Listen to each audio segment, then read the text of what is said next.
நீங்கள் எப்போவுமே சொல்லுவீங்க கேளக்கிய சித்தருக்கு விளக்கமே தேவையில்லை, எல்லா மக்களுக்குமே தெரியும் அவரை பற்றி ஆல்ரெடி. ஸோ இப்போ நம்ம கோவிலுக்கு கும்பாபிஷேகம் நடத்த இருக்கீங்க, அதை பற்றி கொஞ்சம் சொல்லுங்கள். இன்னைக்கு நான் இந்த இடத்துல உட்காந்துருக்கேன் அப்படின்னாலும், என்னை எல்லாருக்கும் அறிமுகமாக தெரியுது அப்படின்னாலும் ஒரே மந்திரம் தான். ஓம் ஸ்ரீ கேளக்கிய சித்தர் நமோ நமக. நிறைய கேள்விகள். கேளக்கியர் சித்தர்னு ஒருத்தர் இருக்கிறாரா, இந்த மந்திரம் இந்த மந்திரத்துக்கு சக்தி இருக்கா, எல்லாரும் என்னை பார்த்து கேட்குற கேள்வி அதுதான். எப்படி இதை நீங்கள் தனியால இதை எப்படி பண்ணுனீங்க? நானும் சொல்கிறேன், இதை நான் தனியாலாம் பண்ணலை. கடைசி 1 வருடங்களாக என் வீட்டில் பார்த்தீங்கன்னா 3 அடியில் ஒரு குள்ள மனிதர்கள் மாதிரி ஒருத்தங்க உலாவிட்டே இருந்தாங்க. சரி பார்க்கலாம் அப்படின்னு சொல்லிட்டு ஒரு நாள் கிடக்குது, 1 மாதம் 2 மாதம். நான் எங்கே போனாலும் கூட வராங்க, காரில் ஏறினாலும் வராங்க. இவங்களை கோயிலுக்கு கூட்டிகிட்டு போய் பார்க்கலாம், கோயிலுக்கு வராங்களான்னு பார்க்கலான்னு சொல்லிட்டு கோயிலுக்கு போனால் கோயிலையும் வராங்க. இன்னைக்கு எங்கள் கோயிலுக்கு வரக்கூடிய எல்லாருமே மிரண்டு போய் இருக்கிறாங்க. இவர்கிட்ட ஆனால் என்னமோ இருக்கு அப்படிங்கிறதுல ரொம்ப தெளிவாக இருக்காங்க. இந்த கோயிலுக்கு நீங்கள் வரணும்னா கூகுள் மேப்பில் கேளக்கியர் சித்தர் தேவஸ்தானம் அப்படின்னு லொக்கேஷன் அடிச்சிங்கனாலே லொக்கேஷன் வரும்.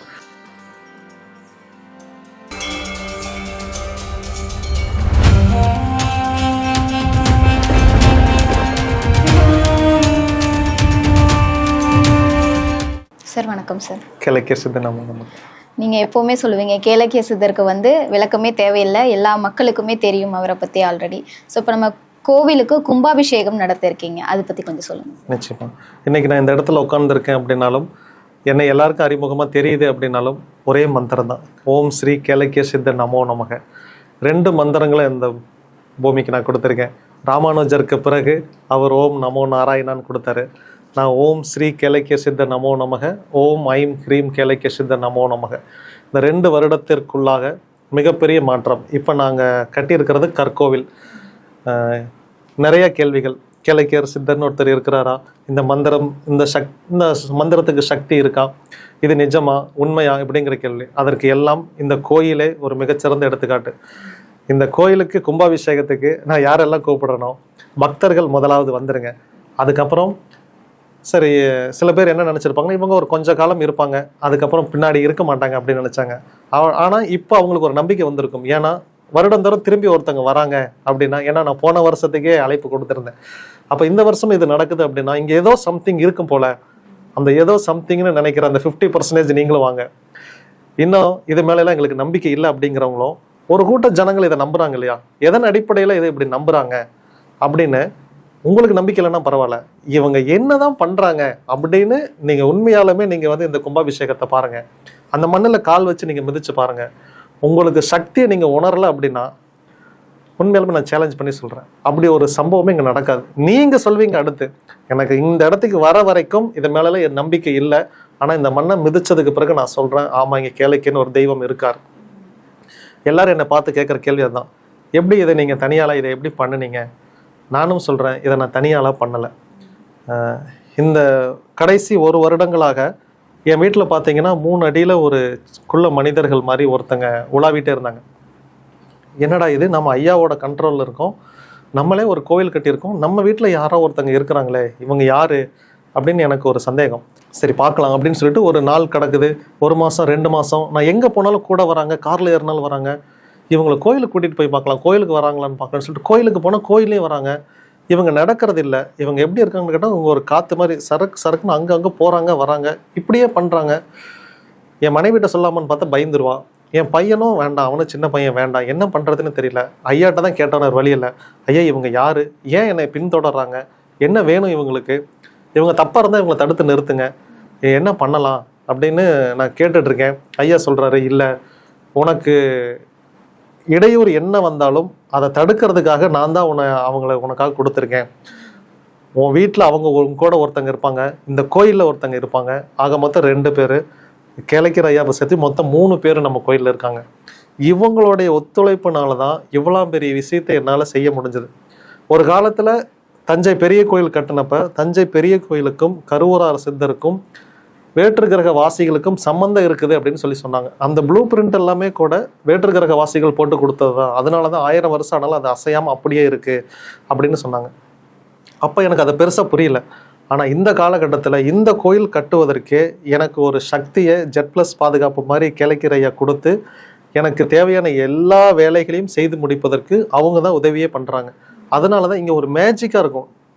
நீங்கள் வழக்கமாக ஒரு கோயில் கட்டுறதுக்கு உங்களுக்கு எவ்வளோ நாள் டைம் எடுத்திருக்கும். நீங்கள் அந்த கோயிலுக்கு வந்திருக்கீங்க, நீங்கள் பாருங்கள் 3 மாசத்துல அந்த பழைய கோயில் கட்டி எழுப்பியாச்சு. திரும்ப நம்ம இந்த இடம் பத்தாது, நமக்கு இதை விரிவுபடுத்தணும்னு சொல்லி தான் இது ஆவர்த்தன அஷ்டபந்தன விழான்னு நான் வச்சிருக்கேன். முதல் விசேஷத்துக்கு பிராண பிரதிஷ்ட விழா, சிலைக்கு நான் உயிர் கொடுத்தேன், இப்போ அதை வந்து மறுசீரமைக்கிறேன் அப்படின்னு சொல்லிட்டு ஆவர்த்தன அஷ்டபந்தன விழான்னு வச்சிருக்கோம். இதை எக்ஸ்பேண்ட் பண்ணியிருக்கோம். இந்த எக்ஸ்பேண்ட் பண்ணுறப்ப இங்கே சக்தி எல்லாமே கூட்டணும். இதை செய்யறதுக்கு எனக்கு மீண்டும் 6 மாதம் தான் ஆச்சு. 3 மாசத்துல நான் கட்டி எழுப்பிட்டேன். திரும்ப 3 மாசத்துல அதெல்லாம் டிஸ்மண்டல் பண்ணிட்டேன். மறுபடியும் 6 மாசத்துல மீண்டும் அதை விட ஒரு 7 மடங்கு அதிகமாக பில்ட் பண்ணிட்டேன். இப்போ கேட்குறாங்க, என்ன பண்ணுறீங்க நீங்கள்? நாங்கள் ஒரு 17 வருஷமா இந்த கோயிலை கட்டிட்டு இருக்கோம், 10 வருஷமா கோயிலை கட்டிட்டு இருக்கோம், ஊரு கூடி பண்ணிட்டு இருக்கிறோம். நீங்கள் என்ன ஒரு தனி ஆளுங்கிறீங்க? நீங்கள் பாட்டுக்கு ஒரு ராவோட நான் இருந்ததையே எல்லாமே மாற்றி வச்சிருவேன். இதெல்லாம் எப்படி பண்ணுறீங்க? என்ன மேஜிக் பண்ணுறீங்க அப்படின்னு நிறைய பேர் என்ன கேட்டிருக்காங்க. நான் மேஜிக் தான் பண்ணுறேன்.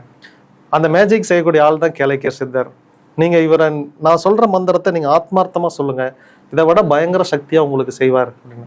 இன்னைக்கு எங்கள் கோயிலுக்கு வரக்கூடிய எல்லாருமே மிரண்டு போய் இருக்கிறாங்க. இவர்கிட்ட ஆனால் என்னமோ இருக்குது அப்படிங்கிறதுல ரொம்ப தெளிவாக இருக்காங்க. நம்ம கோயில் கும்பாபிஷேகம் வருகிற மே மாதம் 17ஆம் தேதி ஞாயிற்றுக்கிழமை காலையில் 10 மணிக்கு மகா கும்பாபிஷேகம். அனைவரும் வரணும். தமிழ்நாடு மட்டுமில்ல, உலகம் பூரா இருக்கக்கூடிய அனைத்து பக்தர்களும் நீங்கள் பட்டாம்பூச்சியாக பறந்து வரணும்னு நான் உங்களை கேட்டுக்கிறேன். 4 நாள் இது நடக்கும். சனி, ஞாயிறு, திங்கள், செவ்வாய். மே 16, 17, 18, 19 இந்த 4 நாட்கள் இது திருவிழா நடக்கும். எல்லாரும் ஞாயிற்றுக்கிழமை வரணும். இது எலெக்ஷன் முடியட்டும் அப்படின்னு சொல்லி தான் இந்த டேட்டுமே நம்ம ஃபிக்ஸ் பண்ணியிருக்கோம். வெளியூர்லேருந்து வரவங்களுக்கு நம்ம ஸ்பெஷல் பஸ் அரேஞ்ச் பண்ணியிருக்கோம். அதுவுமே ஈரோடை சுற்றி இருக்கக்கூடிய சேலம், திருப்பூர், கோயம்புத்தூர் மற்றும் மதுரை, சென்னை இந்த எல்லா பஸ் ஸ்டாண்ட்லேயுமே சனிக்கிழமை இரவு 10 மணிக்கு பஸ் அங்கே புறப்பட்டு நம்ம கோயிலுக்கு வந்துடும். அதேமாரி ஞாயிற்றுக்கிழமை நைட்டு 10 மணிக்கு அதே பஸ் ஸ்டாண்டில் பக்தர்களை இறக்கி விட்டுறோம். இந்த பேருந்து வசதி ஏற்பாடும் நம்ம பண்ணியிருக்கிறோம். நைட்டில் வந்து அங்கே தங்க முடியுமா? தாராளமாக தங்க முடியும். அதற்கும் அனைத்து வசதிகளும் செய்யப்பட்டிருக்கு. எனக்கே இப்போ ஆச்சரியமாக இருக்குது. பின்னாடி திரும்பி பார்த்தோம்னா நான் சொன்னேன், கிழக்கு என்னை என் பிரச்சனைலேருந்து விட வச்சுட்டு அவங்களுக்கு ஒரு பெரிய கோயில் கட்டுவேன். போன வருஷம் வந்து நான் சொன்னேன் கோயில் கட்டிட்டேன், ஆனால் அது ஒரு சின்ன கோயில். இப்போ இந்த வருஷம் தான் அதை நான் நிறைவேற்றினேன். நான் இவருக்கு ஒரு பெரிய கோயில் கட்டுறேன்னு தான் சொன்னேன். அந்த பெரிய கோயில் இப்போ கட்டிட்டேன் அப்படின்னு எனக்கு இப்போ ஒரு கர்வமாகவும் ஆச்சரியமாகவும் சந்தோஷமாகவும் இருக்குது. அப்பாடி ஒரு தெய்வத்துக்கு நான் கொடுத்த வாக்கு காப்பாற்றுறேன். இந்த தாடி கூட இன்னும் ஷேவ் பண்ணாமல் இருக்கிறது காரணமே அதுதான். நான் அவரை கருவறையில் உட்கார வச்சுட்டு தான் என்னை நான் அழகுபடுத்திக்குவேன். அவரை உட்கார வச்சு நான் அழகு பார்க்கணும், அதன் பிறகு தான் என்னை நான் அழகுபடுத்துவேன் அப்படின்னு நான் சொன்னேன். 6 மாதம் ஆச்சு இந்த வேலை கையில் எடுத்து. எனக்கு இந்த 6 மாதம் ரொம்ப அதிகமாக தெரியுது. ஆனால் ஒரு 6 மாதத்தில் கோயில் கட்டி முடிச்சிருக்கோம் அப்படிங்கிறப்ப இது மிகப்பெரிய சாத்தியம். இந்த கோயிலுக்கு நீங்கள் வரணும்னா கூகுள் மேப்பில் கேளக்கியர் சித்தர் தேவஸ்தானம் அப்படின்னு லொக்கேஷன் அடிச்சிங்கனாலே லொக்கேஷன் வரும். ஈரோடு மாவட்டம் அந்தியூர் தாலுக்கா வெள்ளித்திருப்பூர் அப்படிங்கிற ஊருக்கு பக்கத்தில் விராலிக்காட்டூர் அப்படிங்கிற ஒரு பஸ் ஸ்டாப்பில் இந்த கோயில் அமைஞ்சிருக்கு. நீங்கள் ஈரோடு டு டைரெக்டாக சென்னம்பட்டி ரூட்டில் இந்த கோயில் அமைஞ்சிருக்கு. மகாசக்தி அந்தியூர்லேயே ஒரு சித்தர் கோயில் இப்படி பிரம்மாண்டமாக இருக்குதுன்னு மக்களே ஆச்சரியப்படக்கூடிய அளவுக்கு இருக்குது. எல்லாருமே இந்த மந்திரத்தை சொன்ன அத்தனை பேருக்கும் கேளக்கியர் சித்தர் காட்சி கொடுக்குறார். மகாசக்தி ஒரு மிகப்பெரிய திருவிழான்னு அனைவரும் வாங்க. எல்லாருமே ரிமைண்டர் பண்ணி வச்சுக்கோங்க. மே 17 ஞாயிற்றுக்கிழமை காலையில் 10 மணிக்கு. கண்டிப்பாக சார். இப்போ இந்த கும்பாபிஷேகத்துக்கு வரக்கூடிய மக்களுக்கு என்ன மாதிரியான நன்மைகள் நடக்கும், ப்ளஸ் அவங்க என்ன விஷயங்கள் வாங்கிட்டு வரணும் சார்? ஓகே, அவங்க எலும்புச்சம்பளம், வெற்றிலை இது வாங்கிட்டு வரலாம். இதில் என்ன அவங்களுக்கு கிடைக்கும்னு பார்த்தீங்கன்னா, நான் இந்த ஐயாவுக்கு எப்படி அபிஷேகம் பண்ணால் 1008 தீர்த்தங்கள்ல அபிஷேகம் பண்ணுறேன். 1008 லிட்டர் பன்னீர் அபிஷேகம், 1008 லிட்டர் பால் அபிஷேகமும் பண்ணுறோம். எல்லாமே இந்த தடவை 1008லேயே நம்ம பண்ணுறோம். 48 நாள் மண்டல பூஜைக்கே நான் அவ்வளோ பண்ணினேன். இது வந்து நம்மளுடைய சொந்த இடத்துல கோயில் அமைச்சிருக்கோம். அது இவ்வளோ பெரிய கோயில் பண்ணியிருக்கோன்னா 100% அந்த பழைய கோவிலுக்கும் சக்தியை விட கம்பேர் பண்ணி பார்த்தீங்கன்னா ஒரு 15 மடங்கு சக்தி நான் அதிகப்படுத்தியிருக்கேன். சக்தி மிக்க யந்திரங்கள், பொருட்கள் இது எல்லாமே வச்சு தான் பண்ணியிருக்கோம். நான் முன்ன சொன்ன மாதிரி இந்த கோயில் கருவறையிலிருந்து நீங்கள் ஒரு 15 கிலோமீட்டர் ரேடியஸ் வச்சுக்கலாம். நீங்கள் எங்கே கால் வச்சிங்கனாலும் நிச்சயமாக இந்த எனர்ஜியை உங்களுக்கு ஃபீல் பண்ண முடியும். அதே மாதிரி இதற்கு பிறகு இந்த ஊரே மாறும். வரக்கூடிய பக்தர்களுக்கு மாற்றம் உடனே நடக்கும். ஆனால் அந்த ஊருக்கு ஒரு மிகப்பெரிய மாற்றம் நடக்கும். குடும்ப பிரச்சனையாக இருக்கலாம், சிவில் பிரச்சனையாக இருக்கலாம், செய்வினை பிரச்சனைகளாக இருக்கலாம். நீங்கள் 3 அமாவாசைக்கு தொடர்ந்து வரீங்க அப்படின்னா அந்த பிரச்சனை உங்களுக்கு அதோட நிவர்த்தி ஆயிரும். 3 மாதங்கள் தான் டைம். நீங்கள் இந்த 3 மாதமும் மந்திரம் சொல்லணும். இந்த 3 மாதமும் கேளைக்கிற முழு மனதாக நம்பணும். அப்படி நம்பினீங்கன்னா சின்ன பிரச்சனையாக இருந்துச்சுன்னா 1 வாரம், பெரிய பிரச்சனையாக இருந்தால் 3 மாதம் நிச்சயமாக நிவர்த்தி ஆயிரும். உங்களுக்காக அந்த மந்திரம் நான் திருப்பி சொல்கிறேன். ஓம் ஸ்ரீ கேளக்கியர் சித்தர் நமோ நமக. உங்களுடைய மொத்த பிரச்சனைக்கும் மொத்த தீர்வு இந்த மந்திரம். பிரம்ம முகூர்த்தத்தில் இந்த மந்திரம் சொல்லுங்கள். ஒரு மண் விளக்கில் நெய் தீபம், 1 டம்ளர் தண்ணி, இதை வச்சு ஐயா கேளக்கியர் சித்தர் ஐயா வாங்க அப்படின்னு கூப்பிட்டுட்டு 1008 முறை மந்திரம் சொல்லுங்கள். இதை எப்படி கவுண்ட் பண்ணுறது அப்படின்னா, நீங்கள் டைம் வச்சுக்கோங்க. நீங்கள் மந்திரம் சொல்கிறதுக்கு முன்னாடி டைம் பார்த்துங்க. இதில் இருந்து 20 நிமிஷம் கழித்து இந்த மந்திரத்தை நீங்கள் ஸ்டாப் பண்ணுங்கள். 1008 முறை சொல்லியிருப்பீங்க. சித்தர் கனெக்ட் ஆகிற வரைக்கும் முதல் மந்திரம் சொல்லுங்கள். கனெக்ட் ஆகிட்டார், எனக்கு விபூதி வாசனை, சந்தன வாசனை, சுருட்டு வாசனை, வெள்ளை பட்டாம்பூச்சி இல்லை கருங்குழுவி ஏதாவது ஒரு ரூபத்தில் அவர் இருக்கிறாரு நான் உணர்ந்துட்டேன் அப்படின்னா மட்டும் நீங்கள் 2வது மந்திரத்துக்கு போங்க. இந்த 2வது மந்திரத்துக்கு தான் அதீத சக்தி. ஆனால் இது அவர் கண்ணிலிருந்து உங்களுக்கு ஒரு இரக்கம், கருணை கிடைச்சதுக்கு அப்புறம் இந்த 2வது மந்திரத்தை பிரயோகப்படுத்துங்க. இது அதீத சக்தி. இந்த மந்திரம் எப்படி வேலை செய்யுது அப்படின்னு கேட்டிங்கன்னா, நீங்கள் என்ன மனசில் நினைக்கிறீங்களோ அதற்கு செயல் ரூபம் இதை கொடுத்துரும். அதனால் நீங்கள் நேர்மறையாக சிந்திங்க. நான் நல்லா படிக்க போகிறேன், வீடு கட்ட போகிறேன், கார் வாங்க போகிறேன், வெளிநாட்டுக்கு நான் போக போகிறேன் இல்லை போயிடுவேன், அங்கே போய் நல்லா சம்பாதிக்க போகிறேன், சம்பாரித்து என் கடனெல்லாம் கட்டிட்டு கடன் இல்லாத ஒரு நிம்மதியான வாழ்க்கை வாழ போகிறேன் இப்படின்னு பாசிட்டிவாக திங்கிங் பண்ணுங்கள். திங்கிங் பண்ணிவிட்டு இதே சிந்தனையிலே கண்ணை மூடி அப்படியே மந்திரம் சொல்லுங்கள். இப்போ நீங்கள் என்னெல்லாம் நினச்சிங்களோ அது அப்படியே செயல் ரூபம் எடுக்கும். இதை தான் நான் சொல்கிறேன், 3 மாத கால அளவு தான். இதற்கு உங்கள் உழைப்பு பெரிதாக இருக்கணும். மந்திரம் மட்டும் சொல்லிட்டு உழைக்காமல் இருந்தீங்கன்னா இது ரொம்ப தவறு. ஏன்னா ஒரு அம்மா என்கிட்ட வந்து சொன்னாங்க, சாமி இந்த மாதிரி 3 மாதமாக மந்திரம் சொல்கிறேன், என் வேண்டுதல் நிறைவேறல. என்ன வேண்டுதல் வச்சிங்க? வீடு வேணும்னு வச்சேன். வீடு பார்த்துட்டிங்களா? இல்லைங்க அப்படின்னாங்க. லோனுக்கு அப்ளை பண்ணிங்களா?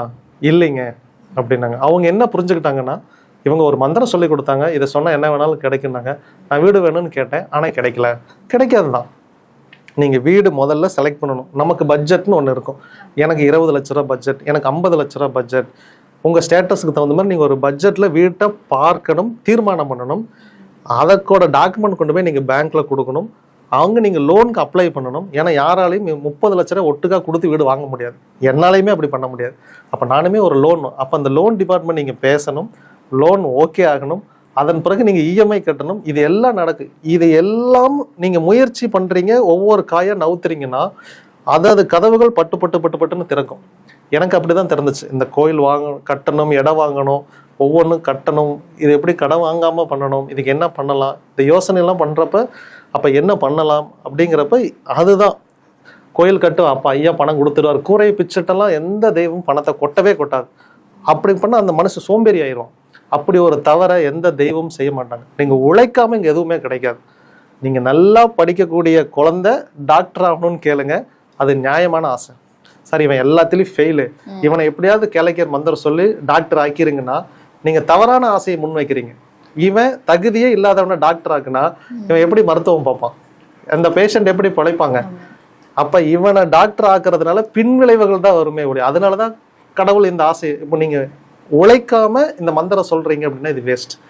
உங்க உழைப்பு இந்த மந்திரம் 100% உங்களுக்கு வெற்றியை கொடுக்கும். கேளக்கியர் சித்தர் நமோ நமக. கண்டிப்பா சார். நன்றி சார். கேளக்கியர் சித்தர் நமோ நமக.